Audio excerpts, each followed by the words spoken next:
ಎಲ್ಲರಿಗೂ ನಮಸ್ಕಾರ.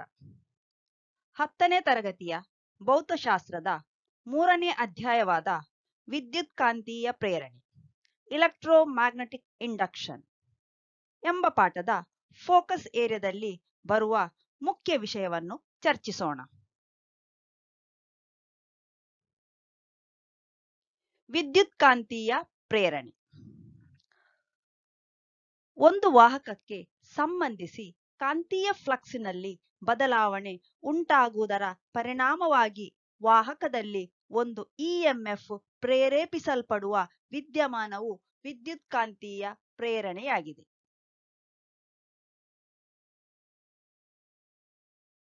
ಪ್ರೇರಿತ ಇಎಂಎಫ್ನ ಮೇಲೆ ಪ್ರಭಾವ ಬೀರುವ ಘಟಕಗಳು: ಸುತ್ತುಗಳ ಸಂಖ್ಯೆ, ಕಾಂತದ ಶಕ್ತಿ, ಕಾಂತ ಮತ್ತು ಸೊಲಿನಾಯ್ಡಿನ ಚಲನೆ.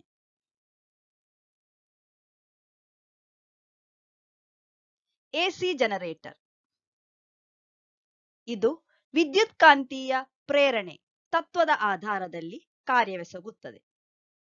ಇಲ್ಲಿ ಒಂದು ಎಸಿ ಜನರೇಟರಿನ ಚಿತ್ರವನ್ನು ನೀಡಲಾಗಿದೆ. ಎಸಿ ಜನರೇಟರ್ನ ಭಾಗಗಳು: field magnet, slip ring, R1 R2, B1 B2 brush ಆಗಿದೆ. ಎಸಿ ಜನರೇಟರ್ನಲ್ಲಿ ಯಾಂತ್ರಿಕ ಚೈತನ್ಯವು ವಿದ್ಯುತ್ ಚೈತನ್ಯವಾಗಿ ಬದಲಾಗುತ್ತದೆ. ನಮ್ಮ ದೇಶದಲ್ಲಿ ವಿತರಣೆಗಾಗಿ ಉತ್ಪಾದಿಸಲ್ಪಡುವ ಎಸಿಯ ಆವರ್ತನಾಂಕ 50 ಹರ್ಟ್ಜ್ ಆಗಿದೆ. ವಿದ್ಯುತ್ತಿನ ಆವರ್ತನಾಂಕ 50 ಹರ್ಟ್ಜ್ ಆದರೆ ಆರ್ಮೇಚರ್ ಸುರುಳಿ 1 ಸೆಕೆಂಡಿನಲ್ಲಿ 50 ಬಾರಿ ತಿರುಗುವುದು. ಡಿಸಿ ಜನರೇಟರ್ ಇದು ವಿದ್ಯುತ್ಕಾಂತೀಯ ಪ್ರೇರಣೆ ಎಂಬ ತತ್ವದ ಆಧಾರದಲ್ಲಿ ಕಾರ್ಯವೆಸಗುವುದು. ಇದರಲ್ಲಿ ಯಾಂತ್ರಿಕ ಚೈತನ್ಯವು ವಿದ್ಯುತ್ ಚೈತನ್ಯವಾಗಿ ಬದಲಾಗುವುದು.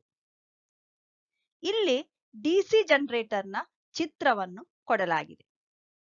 ಇದರಲ್ಲಿ NS field magnet,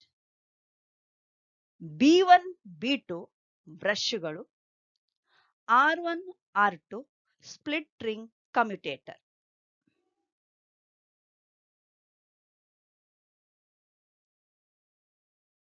split ring ಕಮ್ಯುಟೇಟರಿನ ಕಾರ್ಯ: ಆರ್ಮೇಚರ್ನಲ್ಲಿ ಉತ್ಪಾದಿಸಲ್ಪಡುವ ಎಸಿಯನ್ನು ಬಾಹ್ಯಮಂಡಲಕ್ಕೆ ಡಿಸಿಯಾಗಿ ಪರಿವರ್ತನೆ ಮಾಡುವುದು.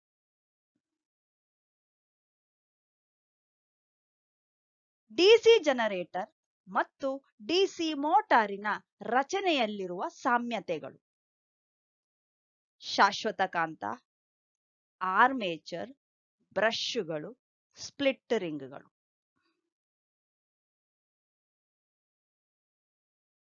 ಇಲ್ಲಿ ಎಸಿ ಜನರೇಟರ್, ಬ್ಯಾಟರಿ ಹಾಗೂ ಡಿಸಿ ಜನರೇಟರ್ನಲ್ಲಿ ಲಭಿಸುವ ವಿದ್ಯುತ್ತಿನ ಗ್ರಾಫ್ ಅನ್ನು ಕೊಡಲಾಗಿದೆ.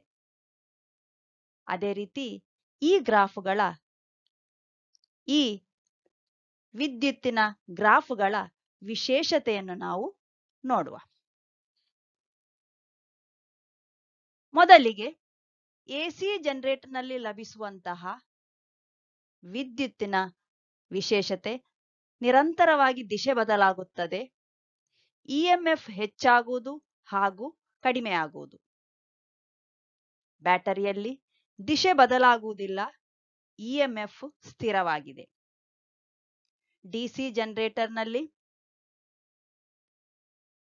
ಉತ್ಪತ್ತಿಯಾಗುವ ವಿದ್ಯುತ್ತಿನ ದಿಶೆ ಬದಲಾಗುವುದಿಲ್ಲ, ಇಎಂಎಫ್ ಹೆಚ್ಚಾಗುವುದು ಹಾಗೂ ಕಡಿಮೆಯಾಗುವುದು. Mutual induction. ಇಲ್ಲಿ ಕೊಟ್ಟಂತ ಚಿತ್ರವನ್ನು ಗಮನಿಸಿ. ಈ ಚಿತ್ರದಲ್ಲಿ 2 ಸುರುಳಿ ಇದೆ. ಪ್ರೈಮರಿ ಸುರುಳಿ, ಇನ್ನೊಂದು ಸೆಕೆಂಡರಿ ಸುರುಳಿ. ಈ ಪ್ರೈಮರಿ ಸುರುಳಿ ಎಂದರೇನು, ಸೆಕೆಂಡರಿ ಸುರುಳಿ ಎಂದರೇನು ನೋಡುವ. ವಿದ್ಯುತ್ ಪ್ರವಾಹವನ್ನು ನೀಡಲಾದ ಸುರುಳಿಯನ್ನು ಪ್ರೈಮರಿ ಸುರುಳಿ ಎನ್ನುವರು. ವಿದ್ಯುತ್ ಪ್ರವಾಹ ಪ್ರೇರೇಪಿಸಲ್ಪಡುವ ಸುರುಳಿಯು ಸೆಕೆಂಡರಿ ಸುರುಳಿ ಎಂದು ಕರೆಯಲ್ಪಡುವುದು.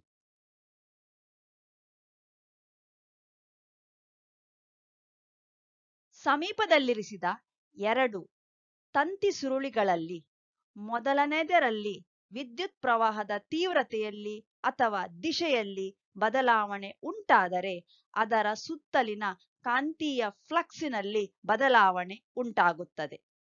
ಇದರ ಪರಿಣಾಮವಾಗಿ ಎರಡನೇ ಸುರುಳಿನಲ್ಲಿ ಒಂದು ಇಎಂಎಫ್ ಪ್ರೇರೇಪಿಸಲ್ಪಡುತ್ತದೆ. ಈ ವಿದ್ಯಮಾನವನ್ನು ಮ್ಯೂಚುವಲ್ ಇಂಡಕ್ಷನ್ ಎನ್ನುವರು. ಟ್ರಾನ್ಸ್ಫಾರ್ಮರ್ ಪವರಿನಲ್ಲಿ ವ್ಯತ್ಯಾಸವಿಲ್ಲದೆ ಎಸಿ ವೋಲ್ಟೇಜ್ ಅನ್ನು ಹೆಚ್ಚಿಸಲು ಅಥವಾ ಕಡಿಮೆ ಮಾಡಲು ಸಹಕರಿಸುವ ಉಪಕರಣವನ್ನು ಟ್ರಾನ್ಸ್ಫಾರ್ಮರ್ ಎನ್ನುವರು. ಟ್ರಾನ್ಸ್ಫಾರ್ಮರ್ನಲ್ಲಿ ಎರಡು ವಿಧ. ಒಂದನೆಯದು ಸ್ಟೆಪ್ ಅಪ್ ಟ್ರಾನ್ಸ್ಫಾರ್ಮರ್, ಎರಡನೆಯದು ಸ್ಟೆಪ್ ಡೌನ್ ಟ್ರಾನ್ಸ್ಫಾರ್ಮರ್. ಇಲ್ಲಿ ಸ್ಟೆಪ್ ಅಪ್ ಟ್ರಾನ್ಸ್ಫಾರ್ಮರ್ ಮತ್ತು ಸ್ಟೆಪ್ ಡೌನ್ ಟ್ರಾನ್ಸ್ಫಾರ್ಮರ್ ನ ಚಿತ್ರವನ್ನು ಕೊಡಲಾಗಿದೆ. ಇದರಲ್ಲಿ ಒಮ್ಮೆ ಪ್ರೈಮರಿಯ ಸುತ್ತುಗಳು, ಸೆಕೆಂಡರಿಯ ಸುತ್ತುಗಳು, ಇನ್ಪುಟ್ ಔಟ್ಪುಟ್ ವಿದ್ಯುತ್ ಎಲ್ಲವನ್ನು ಗಮನಿಸಿ. ಸ್ಟೆಪ್ ಅಪ್ ಟ್ರಾನ್ಸ್ಫಾರ್ಮರ್ ಮತ್ತು ಸ್ಟೆಪ್ ಡೌನ್ ಟ್ರಾನ್ಸ್ಫಾರ್ಮರ್ ಗಳ ನಡುವಿನ ವ್ಯತ್ಯಾಸ. ಸ್ಟೆಪ್ ಅಪ್ ಟ್ರಾನ್ಸ್ಫಾರ್ಮರ್ ಪ್ರೈಮರಿ ಸುತ್ತುಗಳ ಸಂಖ್ಯೆ ಸೆಕೆಂಡರಿಗಿಂತ ಕಡಿಮೆಯಾಗಿರುವುದು.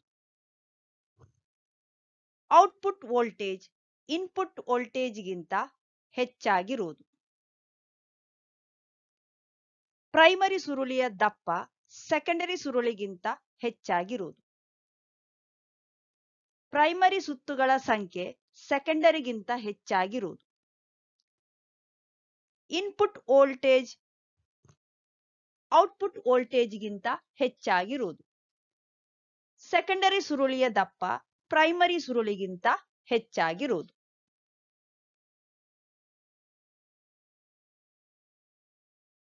ಸುತ್ತುಗಳ ಸಂಖ್ಯೆ ಮತ್ತು ವೋಲ್ಟೇಜ್ಗಿರುವ ಸಂಬಂಧ. ವಿಪಿ ಅಂದರೆ ಪ್ರೈಮರಿ ವೋಲ್ಟೇಜ್, ಎನ್ಪಿ ಅಂದರೆ ಪ್ರೈಮರಿಯಲ್ಲಿರುವ ಸುತ್ತುಗಳ ಸಂಖ್ಯೆ, ವಿಎಸ್ ಎಂದರೆ ಸೆಕೆಂಡರಿಯಲ್ಲಿರುವ ವೋಲ್ಟೇಜ್, ಎನ್ಎಸ್ ಎಂದರೆ ಸೆಕೆಂಡರಿಯಲ್ಲಿರುವ ಸುತ್ತುಗಳ ಸಂಖ್ಯೆ. ಹಾಗಿರುವಾಗ VS by VP is equal to NS by NP. Voltage ಮತ್ತು ವಿದ್ಯುತ್ ಪ್ರವಾಹದ ತೀವ್ರತೆಗಿರುವ ಸಂಬಂಧ. ವಿಪಿ ಇಂಟು ಐಪಿ ಸಮ ವಿಎಸ್ ಇಂಟು ಐಎಸ್. ಇಲ್ಲಿ ವಿಪಿ ಅಂದ್ರೆ ಪ್ರೈಮರಿಯಲ್ಲಿರುವ ವೋಲ್ಟೇಜ್, ಐಪಿ ಅಂದ್ರೆ ಪ್ರೈಮರಿಯಲ್ಲಿರುವ ವಿದ್ಯುತ್ ಪ್ರವಾಹದ ತೀವ್ರತೆ, ವಿಎಸ್ ಎಂದರೆ ಸೆಕೆಂಡರಿಯಲ್ಲಿರುವ ವೋಲ್ಟೇಜ್, ಐಎಸ್ ಎಂದರೆ ಸೆಕೆಂಡರಿಯಲ್ಲಿರುವ ವಿದ್ಯುತ್ ಪ್ರವಾಹದ ತೀವ್ರತೆ. ಆದ್ದರಿಂದ IP by IS is equal to VS by VP.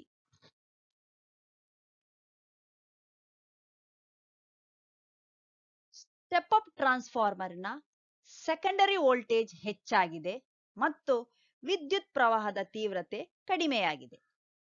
Step down ಟ್ರಾನ್ಸ್ಫಾರ್ಮರ್ನಲ್ಲಿ ಸೆಕೆಂಡರಿ ವೋಲ್ಟೇಜ್ ಕಡಿಮೆಯಾಗಿದೆ ಹಾಗೂ ವಿದ್ಯುತ್ ಪ್ರವಾಹ ತೀವ್ರತೆ ಹೆಚ್ಚಾಗಿರುವುದು.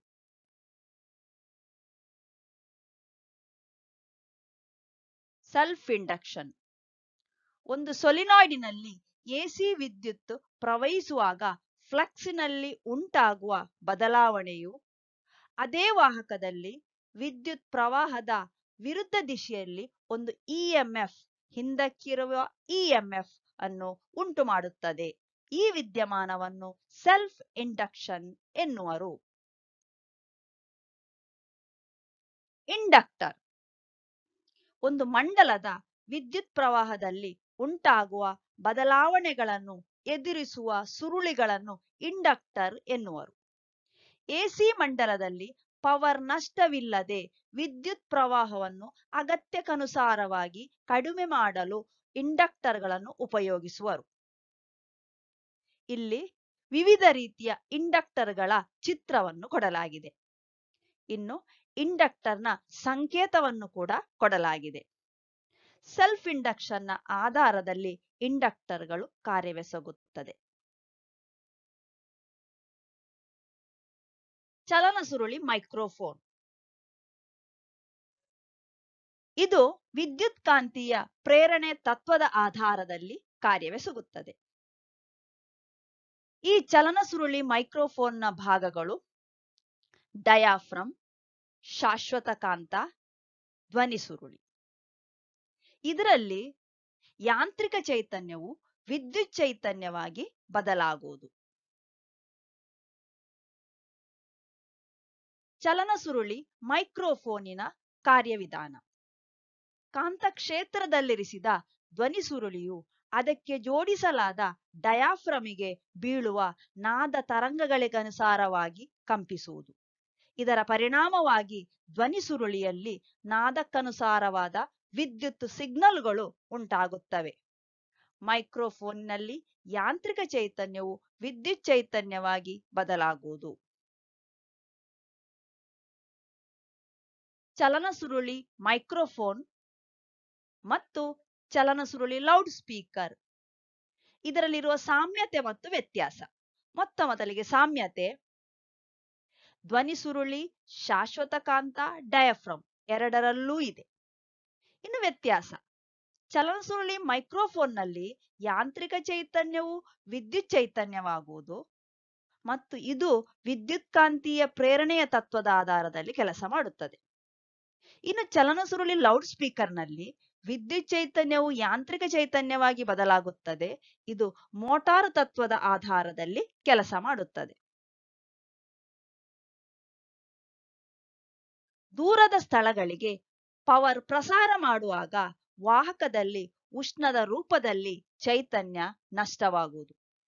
ಇದನ್ನು ಪ್ರಸಾರ ನಷ್ಟ ಎಂದು ಕರೆಯುವರು. ಭಾರತದ ಪವರ್ ಸ್ಟೇಷನ್ಗಳಲ್ಲಿ ಸಾಧಾರಣವಾಗಿ 11 kV 11,000 ವೋಲ್ಟ್ ನಲ್ಲಿ ವಿದ್ಯುತ್ ಉತ್ಪಾದಿಸಲ್ಪಡುವುದು. ಪವರ್ ಸ್ಟೇಷನ್ನಲ್ಲಿ ಸ್ಟೆಪ್ ಅಪ್ ಟ್ರಾನ್ಸ್ಫಾರ್ಮರ್ ಉಪಯೋಗಿಸಿ ವೋಲ್ಟೇಜ್ ಅನ್ನು 220 kVಗೆ ಏರಿಸಿ ವಿದ್ಯುತ್ತಿನ ಪ್ರಸಾರ ನಷ್ಟವನ್ನು ಕಡಿಮೆ ಮಾಡುವರು. ವಿದ್ಯುತ್ ಆಘಾತ ಉಂಟಾಗದಿರಲು ಪಾಲಿಸಬೇಕಾದ ಮುಂಜಾಗ್ರತೆಗಳು. 1ನೇ ಪಾಯಿಂಟ್, ಒದ್ದೆ ಕೈಯಿಂದ ವಿದ್ಯುತ್ ಉಪಕರಣಗಳನ್ನು ಸ್ವಿಚ್ ಕಾರ್ಯವೆಸಗುವಂತೆ ಮಾಡಬಾರದು. ಸ್ವಿಚ್ ಆಫ್ ಮಾಡಿದ ಬಳಿಕ ಮಾತ್ರ ಸಾಕೆಟ್ಗೆ ಪ್ಲಗ್ ಅನ್ನು ಜೋಡಿಸಬೇಕು ಮತ್ತು ಸಾಕೆಟ್ನಿಂದ ಬೇರ್ಪಡಿಸಬೇಕು. ಸಾಮಾನ್ಯ ಸಾಕೆಟ್ನಲ್ಲಿ ಪವರ್ ಹೆಚ್ಚಿರುವ ಉಪಕರಣಗಳನ್ನು ಕಾರ್ಯಪ್ರವೃತ್ತಗೊಳಿಸಬಾರದು. ವಿದ್ಯುತ್ ಉಪಕರಣಗಳನ್ನು ಕಾರ್ಯಪ್ರವೃತ್ತಗೊಳಿಸುವಾಗ ರಬ್ಬರ್ ಪಾದರಕ್ಷೆಗಳನ್ನು ಧರಿಸಬೇಕು. ಕೇಬಲ್ ಟಿವಿಯ ಅಡಾಪ್ಟರಿನ ಒಳಭಾಗವನ್ನು ಸ್ಪರ್ಶಿಸಬಾರದು. ಅಡಾಪ್ಟರಿಗೆ ವಿದ್ಯುತ್ ಪ್ರವಹಿಸದ ಮುಚ್ಚಳವಿದೆ ಎಂದು ಖಚಿತಪಡಿಸಬೇಕು. ವಿದ್ಯುತ್ ಲೈನ್ಗಳ ಸಮೀಪದಲ್ಲಿ ಗಾಳಿಪಟ ಹಾರಿಸಬಾರದು. ಟೇಬಲ್ ಫ್ಯಾನ್ ಉಪಯೋಗಿಸಿ ತಲೆಗೂದಲು ಒಣಗಿಸಬಾರದು. ವಿದ್ಯುತ್ ಲೈನ್ಗಳ ಸಮೀಪ ಎತ್ತರವಾದ ಕಟ್ಟಡಗಳು, ಮರಗಳು ಇಲ್ಲವೆಂದು ಖಚಿತಪಡಿಸಬೇಕು. ಗೃಹ ವಿದ್ಯುತ್ ಮಂಡಲವನ್ನು ದುರಸ್ತಿಗೊಳಿಸುವಾಗ ಮೈನ್ ಸ್ವಿಚ್, ELCBಗಳನ್ನು ಆಫ್ ಮಾಡಲಾಗಿದೆ ಎಂದು ಖಚಿತಪಡಿಸಬೇಕು. ವಿದ್ಯುತ್ ಆಘಾತ ಉಂಟಾದ ವ್ಯಕ್ತಿಯನ್ನು ವಿದ್ಯುತ್ ತಂತಿಯ ಸಂಪರ್ಕದಿಂದ ವಿಚ್ಛೇದಿಸಿದ ಬಳಿಕವೇ ಪ್ರಥಮ ಚಿಕಿತ್ಸೆಯನ್ನು ನೀಡಬೇಕು. ವಿದ್ಯುತ್ ಆಘಾತ ಉಂಟಾದ ವ್ಯಕ್ತಿಗೆ ನಾವು ಕೊಡುವಂತ ಪ್ರಥಮ ಚಿಕಿತ್ಸೆ, ಶರೀರದ ಉಷ್ಣತೆಯನ್ನು ಹೆಚ್ಚಿಸಬೇಕು, ಅಂದ್ರೆ ಶರೀರವನ್ನು ಉಜ್ಜಿ ಬಿಸಿ ಮಾಡಬೇಕು. ಕೃತಕ ಉಸಿರಾಟವನ್ನು ನೀಡಬೇಕು. ಸ್ನಾಯುಗಳನ್ನು ಉಜ್ಜಿ ಪೂರ್ವ ಸ್ಥಿತಿಗೆ ತರಬೇಕು. ಹೃದಯ ಕಾರ್ಯವೆಸಗುವಂತೆ ಮಾಡಲು ಪ್ರಥಮ ಚಿಕಿತ್ಸೆಯನ್ನು ನೀಡಲು ಆರಂಭಿಸಬೇಕು. ಆದಷ್ಟು ಶೀಘ್ರವಾಗಿ ಸಮೀಪದ ಆಸ್ಪತ್ರೆಗೆ ತಲುಪಿಸಬೇಕು. ಇಲ್ಲಿಗೆ ನಮ್ಮ 3ನೇ ಅಧ್ಯಾಯದ ಫೋಕಸ್ ಏರಿಯಾದಲ್ಲಿ ಬರುವಂತಹ ಹೆಚ್ಚಿನ ವಿಷಯವನ್ನು ನಾವು ಚರ್ಚಿಸಿದೆವು. ಎಲ್ಲರಿಗೂ ನಮಸ್ಕಾರ.